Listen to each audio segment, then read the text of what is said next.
Hello everyone, today I'm going to show you how to make this funky gradient border, and I'll also show you how to make a rounded gradient border if you want that as well.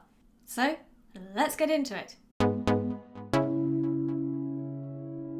I'd like to start by giving the appropriate credit to this Stack Overflow answer, which in turn found its answer from this GitHub repository. I'll link to both of these below. But now, on to the code. I am here in my HTML, and for the purposes of this video, I just have one lonely div, onto which I'll be adding the gradient border. And to do that, I hop over to my CSS. In my div, I do border, image, linear gradient, 90 degrees, and then these three colors. So you'll see I now have these four mysterious dots, but to make the border go completely around the div, I just do border, image slice 1, and there we have a gradient border. And what border image slice is doing is slicing your gradient into 9 pieces, 4 corners, 4 sides, and a center, and then positioning it by setting the offset. So if I change this to 100, you'll see the gradient moving, and if I change it to 1000, no more gradient.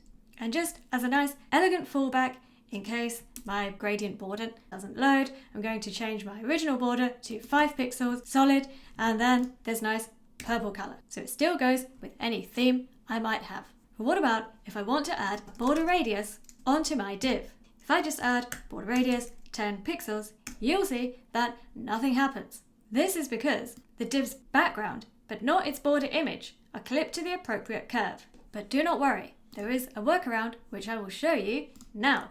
First off, I will comment this out, then I add border double 5 pixels transparent, and then I'm going to move my gradient onto a background image. So copy this, then I'm going to do background origin, border box, and finally background clip, content box, and then border box.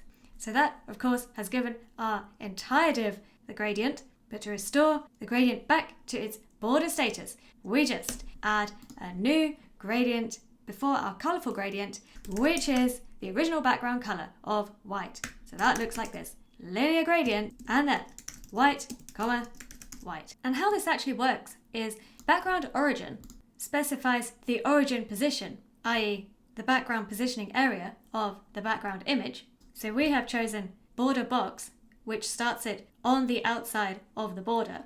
And then our background clip specifies how far the background should extend within an element. So we've done content box, border box, which means it starts from the edge of the content and extends to the end of the border, which effectively creates a border.